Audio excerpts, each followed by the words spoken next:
자, 민주당은 지난주 목요일과 금요일 이틀에 걸쳐서 정보통신망법 개정안을 발의했습니다. 온라인상에서 무분별하게 공유되는 조작 정보를 차단하겠다는 취지의 법안인데 국민의힘에서는 이를 두고 아들 험담 금지법 아니냐 이렇게 강하게 질타하고 있는 중입니다. 먼저 민주당의 움직임 한번 보여드릴게요.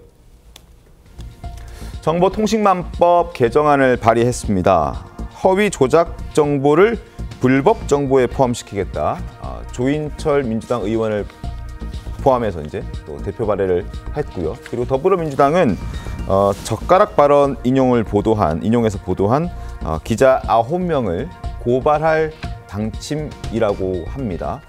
허위 왜곡 보도했다. 그래서 민주당 선대위 가짜 뉴스 대응단이 직접 나서서 기자 9명을 고발할 방침이라고 합니다. 이런 상황이 되니까 국민의힘에서는 이번 개정안을 두고 아들 험담 금지법이라고 지적하고 나섰습니다. 들어보시죠.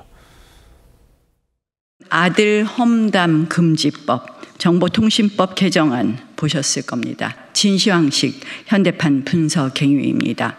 이재명 방탄법에 이어 이번엔 아들 방탄법입니다. 이 법안은 이재명 본인과 가족에 대한 비판, 문제 제기, 심지어 불편한 진실조차 신성 모독죄로 처벌하겠다는 것입니다. 본인, 부인, 장남 모두가 전과자이거나 범죄의 혐의자입니다. 이런 가족이 어떻게 대한민국의 얼굴이 될 수 있겠습니까? 개정안의 발의 시점도 굉장히 공교롭습니다. 지난 이틀, 29일과 30일에 두 건에 이제 발의가 됐는데 이준석 후보의 그 발언, 이재명 후보 아들 발언이 나온 이후에 이 아들 험담 금지법, 국민의힘에서 부르는 이 정보통신망법 개정안을 발의한 터라서 지금 좀 비판의 목소리가 있습니다. 왜 이 타이밍에, 이 공교롭게 꼭 지금 하는 것이냐, 이런 지적들이 좀 나오고 있는 거거든요. 임승호 대변인님. 결국에는 간략하게 좀 개요를 말씀드리면 이제 기존에는 음란 정보나 범죄교사 방조 그리고 명예훼손 같은 것들이 영역이었는데 여기다가 내란 선동이나 혐오 표현 같은 것을 이제 추가로 고려를 하고 있는 것 같아요.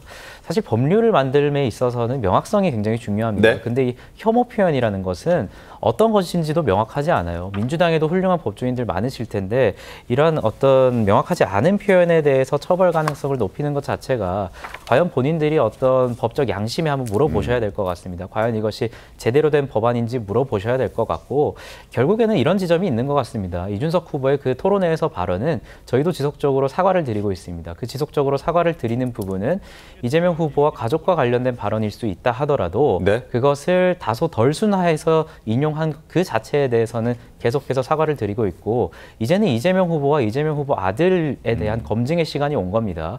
그래서 이재명 후보도 이제 공개적인 석상에서 자식을 잘못 키운 잘못이 있다. 이런 식으로 말씀을 하시면서도 이것은 허위 조작이다. 왜곡됐다. 그래서 이것까지 처벌할 수 있는 것들을 지금 민주당 의원들이 지금 충성 경쟁하듯이 지금 법안을 개정하겠다는 것 아닙니까? 결국에는 이런 모습들을 보면서 과연 민주당과 이재명 후보가 본인들의 가족과 관련된 그 문제에 대해서 왜 이렇게 미온적인 태도를 보이고 있는지 심지어 미온적인 태도를 보이는 것뿐만 아니라 더 나아가서 일종의 그 부분에 본인들이 과거에 주장한 게 있습니다. 대선 후보에 대해서도 가족에 대해서도 적극적으로 검증을 해야 된다. 그리고 윤석열 대통령에 대해서도 김건희 여사를 비롯해서 굉장히 강한 검증을 하지 않았습니까? 그래서 그 기준을 잣대로 동일한 검증을 받기 시작하니까 이제는 또 방탄을 하기 시작하는 거거든요. 그래서 이런 모습들을 보면서 이준석 후보의 어떤 잘못이 컸는지 아니면 이재명 후보와 민주진보 진영의 어떤 위선적인 태도가 더 큰지 이 부분에 대해서 유권자들이 본격적으로 판단을 하실 것 같습니다. 정은혜 의원님, 그러니까요. 지금 저런 지적들이 나오잖아요. 충성 경쟁이라는 표현도 등장하고 또 타이밍이 참 공교롭다라는 지적도 나오고. 근데 굳이 무리해서 이렇게까지 발언이 끝나자마자 바로 이렇게 입법 활동을 할 이유가 있었습니까? 네, 대한민국에서 표현의 자유는 당연히 보장이 되어야겠죠. 네. 하지만 그 표현이라는 것이 정확한 사실이 아니거나 왜곡된 것일 때, 그리고 또한 이준석 후보 같은 경우는 이제 대통령 후보였습니다. 그리고 대선 토론이었고 수천만 명이 보는 방송이었습니다. 저 같은 경우도 지금 초등학교 1학년 딸이 있는데요. 네. 제가 사실 민주시민 교육을 하겠다라고 생각해서 그날 TV 토론을 같이 시청을 하다가 저는 정말 다행히도 아이가 졸립다고 해서 먼저 이제 침대에 들어갔습니다. 못 봤군요, 그 부분을. 네, 그래서 보지 않았기 때문에 저도 정말 천만다행이다라고 생각을 했는데 네. 그럼에도 불구하고 이제 또 많은 어머니들이 아이와 같이 시청을 했다. 그래서 너무 많이 놀랐다라는 부분도 있었습니다. 그렇다면 그것이 사실이 아님이었음에도 불구하고 그 자리에서 굉장히 자극적인 언행을 했던 것도 사실이고 이런 부분에 있어서는 저는 철저하게 법에 의한 어떤 심판을 받아야 한다. 그리고 이준석 후보가 분명히 사과를 했다고 하지만 네. 저는 진정으로 사과를 했는지도 모르겠습니다. 뭐 심심한 사과다. 뭐 이런 표현을 하기도 했고요. 그런 측면에서 봤을 때는 앞으로 우리가 표현의 자유는 보장되어야 하겠지만 정말 시기와 장소, 어떤 때에 맞춰서 특히 공적인 영역에 있는 사람들 같은 경우는 더욱더 조심해야 한다는 측면에서 저는 이번에 이 부분들을 바로잡아야 한다라고 생각합니다. 알겠습니다. 시청자 여러분은 어떻게 생각하십니까?